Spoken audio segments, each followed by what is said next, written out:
क्या मैं मर जाऊं? मैं अपने सेफ्टी में कुछ ना करूं?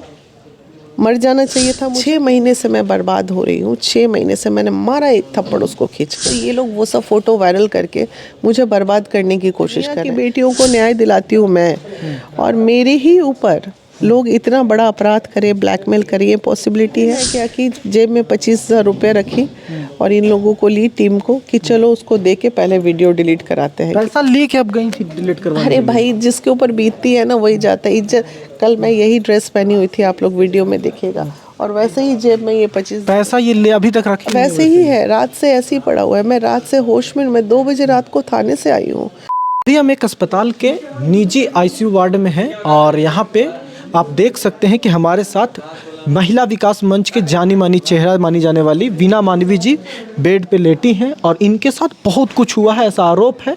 अभी जब मैं यहाँ बैठा हूँ इससे एक रात पहले बहुत कुछ ड्रामा घटित हुआ है 2 मीडिया पर्सनल के साथ और इन जो समाज के लिए काम करती हैं। बहुत सारे सवालों पर सवाल आज है और ये समझना है कि ये कैसे यहाँ पहुँची, क्योंकि आप पब्लिक में बहुत सारी चीज़ें इधर उधर से छोटी मोटी अफवाहों के साथ पहुँच रही है। तो वीना मानवी जी, ऐसा क्या हुआ कि आप आईसीयू में हैं अभी? देखिए, मैं पिछले 4-5 महीनों से परेशान थी बहुत। वीरू किशनवंशी नाम का एक लड़का है, वो आए दिन अपने चंद टीआरपी कमाने के लिए आए दिन महिला विकास मंच की वीना मानवी ये है वो है, वहाँ महिलाओं का शोषण होता है, लंद होता है, फंद होता है, चला रहा था।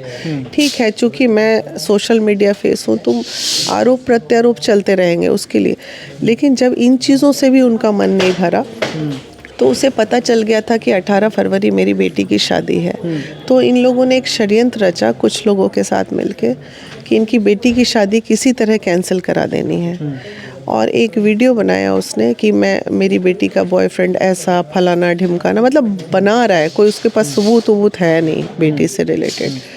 तो ये है वो है, तो वो शादी फाइनली टूट गई मेरी बेटी की। अब एक बात बताइए, मैं एक माँ हूँ, गलत ही वीडियो सही, तुम लोग झूठे एक सोशल मीडिया पे गलत चीज़ें चला रहे हो बिना साक्ष्य के, वो एक परेशानी। जब मैंने उस वीडियो डिलीट के लिए मेरी पूरी टीम उसके पास गई आज से 10 दिन पहले, तो उसने बोला, उसका ऑडियो भी आप चला लीजिएगा, कि भाई ऐसा है कि जिनका जिनका नुकसान हुआ है, जिस चैनल पे चढ़ा है उनका नुकसान हुआ है, कोई 25,000, कोई 27,000, कोई एक करके उन्होंने 2 लाख का बिल बनाया।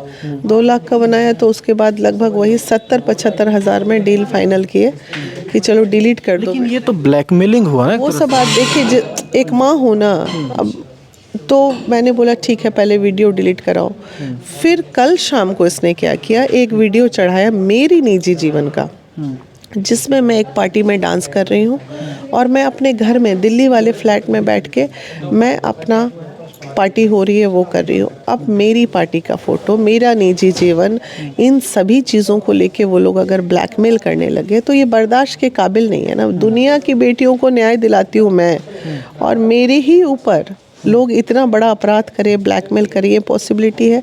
फिर भी मैं क्या कि जेब में 25,000 रुपये रखी और इन लोगों को ली, टीम को, कि चलो उसको दे के पहले वीडियो डिलीट कराते हैं। पैसा लेके अब गई थी डिलीट करवाने? अरे भाई, जिसके ऊपर बीतती है ना वही जाता है। इज्जत, कल मैं यही ड्रेस पहनी हुई थी, आप लोग वीडियो में देखिएगा, और वैसे ही जेब में ये 25 पैसा ये ले अभी तक रखी वैसे ही है। रात से ऐसे ही पड़ा हुआ है। मैं रात से होश में, मैं 2 बजे रात को थाने से आई हूँ, मेरा मेडिकल हुआ है। उसके बाद जब वहाँ हाथापाई होने वाली, बुलाओ वीरू को, कहाँ है, बुला, पैसा चाहिए उसको। अरे बोलेंगे ना तो बुला देते हैं उसको पैसा, ऐसे करके मैंने बोला, वो आया। उसके बाद अचानक से अटैकिंग मोड पे आ गया, वीडियोस हैं सारे। बस मुझे आया गुस्सा। 6 महीने से मैं बर्बाद हो रही हूँ, 6 महीने से मैंने मारा एक थप्पड़ उसको खींच के।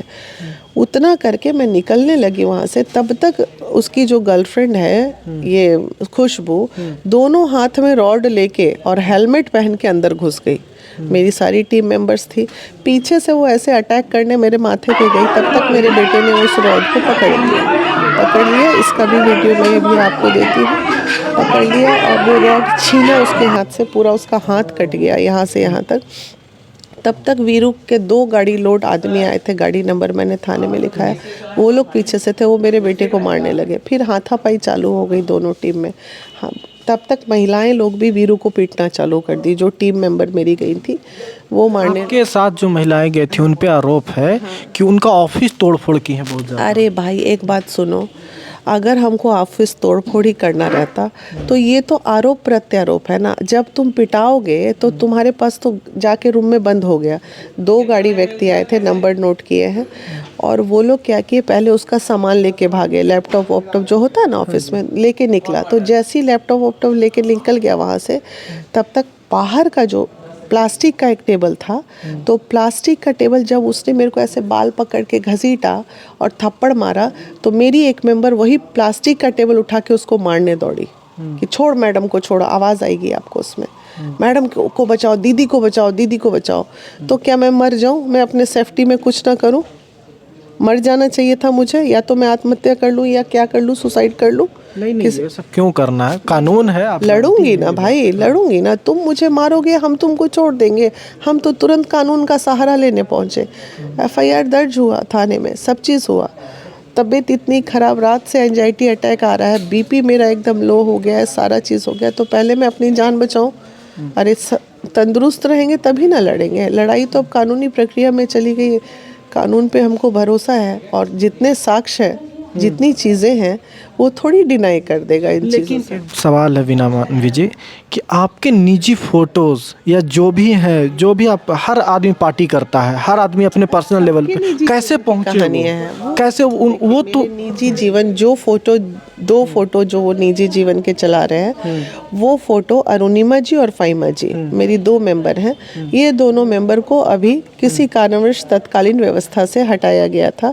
अरुणिमा जी, फाइमा जी के बहुत सारे, चकिया में चले जाइए, चकिया में 100 महिलाएं जो है बाइट देते नजर आएंगी, वहाँ जहाँ इन्होंने पैसे का घोटाला किया था, तो उन्हें हम लोगों ने हटा दिया। यही खुशबू बोली थी कि आपके ऑफिस में गंदगी होती है और आप सहारा दे के रखी थी। तो मैंने बोला नहीं, आप किसी का मुंह नहीं देखना है, मैं जितना समाज सेवा कर पाऊंगी कर पाऊंगी। अब इन लोग तिलमिलाहट में मेरे निजी, अब 10 साल आदमी साथ में रहा है, 5 साल रहा है, तो डेफिनेटली पार्टी, नाचना गाने का फोटो रहेगा ही। तो ये लोग वो सब फ़ोटो वायरल करके मुझे बर्बाद करने की कोशिश कर रहे हैं। वो तो वीरू की जब अरेस्टिंग होगी तो वो अपनी सेफ्टी में इन्हीं लोगों का नाम लेगा। ये मैं जानती हूँ कि उनके पास, वीरू के पास दूसरा कोई उपाय नहीं होगा कि देखिए ये फ़ोटोग्राफ्स इन्हीं की मैडम लोगों ने भेजा है। तो ठीक है, कानून का विषय है। अब मैडम लोग जाएंगी जेल, साक्ष्य वीरू दिखाएगा तो जिसको जाना होगा जाएगा। लेकिन इस तरह तुम मेरी ज़िंदगी बर्बाद कर दोगे, क्यों करोगे भाई? किसी भी महिला की ज़िंदगी इस तरह नौबत आया ही क्यों? क्योंकि दोनों प्रोफेशनल, अगर वो मीडिया से हैं तो वो भी एक प्रोफेशनल वर्क कर रहे हैं और आप भी एक प्रोफेशनल वर्क कर रहे हैं जहाँ पे समाज सेवा। प्रोफेशनल अभी माइक पकड़े हुए है ना, तो आज वीना मानवी पब में जाके डांस कर रही है, ये आप चलाओगे? नहीं, वही तो मैं बोल रहा हूँ कि प्रोफेशनल लोग कुछ दायरा रखते हैं ऑफ कैमरा। ये देखिए, आप प्रोफेशनल हो इसलिए आप नहीं चला सकते हो। ये लोग ब्लडी ब्लैकमेलर्स हैं। पैसे की डिमांड जहाँ हो गई वहाँ वो लोग पत्रकार कहलाएंगे। ये लोग टिपिकल दलाल हैं और दलाली करते हैं। और वीरू के तो कहानी, कितने केस वीरू पे पड़े हुए हैं, कहने की बात है। अपने भाई, वीरू ने अपने भाई के साथ अपने पैर पे गोली मार के अपने पूरे घर की ज़मीन प्रॉपर्टी, जो लड़का अपने माँ बाप, अपना भाई का नहीं, अपना बाप का नहीं है, तो उसका तो धंधा ही है कि लड़कियों को ब्लैकमेल करता है। इस बार उसने गलत जगह हाथ डाल दिया, इस बार वीना मानवी पे ब्लैकमेल आप भी तो हो ही गई ना, पैसा तो लेके गई ही ना। क्या करते? किसको अपनी इज्जत की परवाह नहीं थी? अगर जानते, वही तो मैं कहती हूँ, इज्जतदार लोग अपनी इज्जत के लिए मरते हैं। जब तुमने मेरी इज्जत ले ही ली तो आओ अब लड़ लेते हैं कानूनी प्रक्रिया से। हम तो उसको सोचे किसी के घर का बच्चा है, जाओ 2 पैसा कमाने के लिए ना ऐसा कर रहा है, जाओ ले लो पैसा, जाओ कमा लो, कोई बात नहीं। लेकिन तुम इस तरह करोगे कि आदमी सुसाइड कर ले, आत्महत्या कर ले, किसी का जीवन बर्बाद हो जाए। आज मेरी बेटी का जीवन बर्बाद करो, कल किसी और की बेटी का करोगे, तो इन चीज़ों पे तो कानून को रोक लगाना पड़ेगा। बिल्कुल रोक लगाना पड़ेगा। और खुद अपने आप में भी एक समझ होती है, जो हम कहेंगे कि दोनों साइड को एक होता, कुछ हकीकत है, कुछ बात है तो तुम चलाओ, और हकीकत है भी तो भी नहीं चला सकते हो।